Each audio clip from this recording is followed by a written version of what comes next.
Di tepian Sungai Musi, berdirilah sebuah kampung kecil bernama Kampung Seroja. Kampung itu terkenal tenang, dipenuhi rumah-rumah kayu yang berdiri di atas air.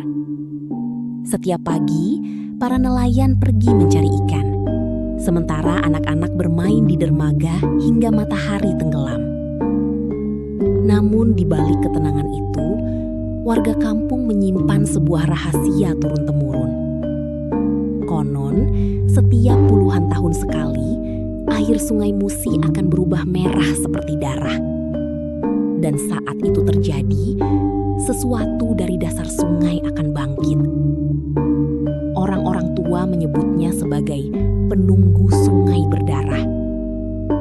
Mereka percaya roh itu akan mengambil anak-anak kampung sebagai tumbal.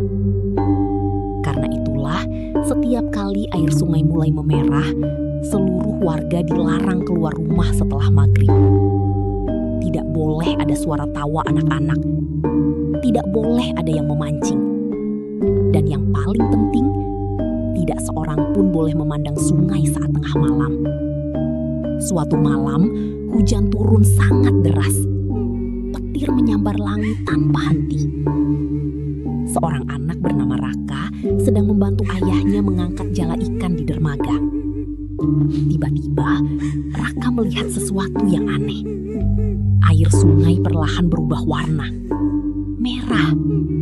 Semakin lama semakin pekat. Seperti darah segar. "Ayah," bisik Raka ketakutan. "Itu airnya kenapa?" Wajah ayahnya langsung pucat. Tanpa menjawab, ia menarik tangan Raka dan membawanya pulang secepat mungkin. Malam itu, seluruh kampung menutup pintu rapat-rapat. Lampu dimatikan. Tak ada suara sedikit pun. Hanya terdengar gemuruh hujan dan suara air sungai yang mengalir pelan. Namun saat jarum jam mendekati tengah malam, terdengar suara nyanyian perempuan dari arah sungai. Pelan, tapi sangat menyeramkan. Raka yang penasaran mengintip dari celah dinding rumah. Dan di sanalah ia melihat sosok perempuan berambut panjang berdiri di atas permukaan sungai merah itu. Gaunnya putih lusuh, kakinya tidak menyentuh air, dan di tangannya ada boneka kayu kecil. Perempuan itu terus bernyanyi sambil memanggil nama anak-anak kampung satu persatu. "Di mana kalian?" Raka menutup mulutnya ketakutan. Tapi tiba-tiba, tok, tok, tok.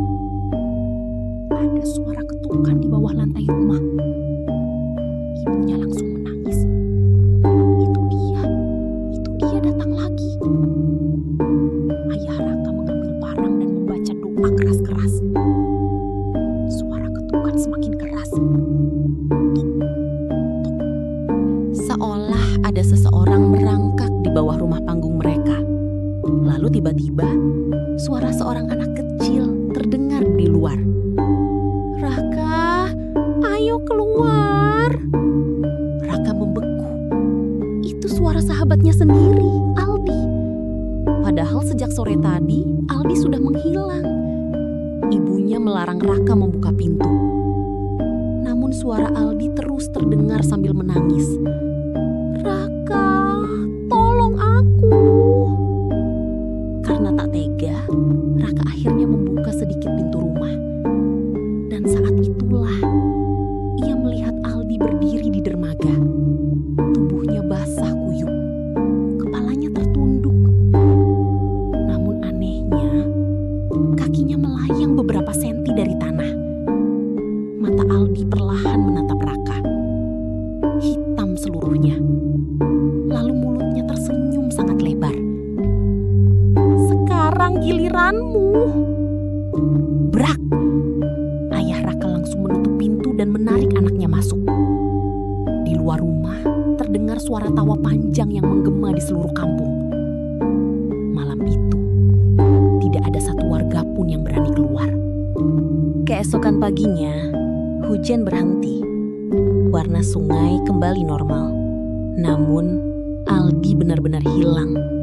Warga kampung mencari ke seluruh penjuru sungai. Sampai akhirnya, mereka menemukan boneka kayu kecil mengapung di dekat dermaga. Sama seperti yang dipegang perempuan misterius semalam. Tetua kampung kemudian menceritakan rahasia yang selama ini disembunyikan. Ratusan tahun lalu, ada seorang ibu miskin yang kehilangan anaknya karena tenggelam di Sungai Musi. Ia terus mencari, hingga akhirnya mati bunuh diri di sungai itu. Sebelum meninggal, ia bersumpah akan mengambil anak-anak kampung sebagai pengganti anaknya sendiri. Sejak saat itu, setiap air sungai berubah merah, arwah perempuan itu kembali mencari tumbal. Dan yang paling mengerikan, korban yang sudah diambil akan ikut memanggil korban berikutnya. Malam berikutnya, Raka tidak bisa tidur. Ia terus memikirkan Aldi. Tiba-tiba, dari luar jendela terdengar suara pelan. Raka. Raka gemetar. Suara itu kembali terdengar. Jika suatu malam kalian melihat air sungai berubah merah, jangan pernah menoleh saat ada yang memanggil nama kalian dari arah air. Karena bisa jadi yang memanggil bukan manusia lagi,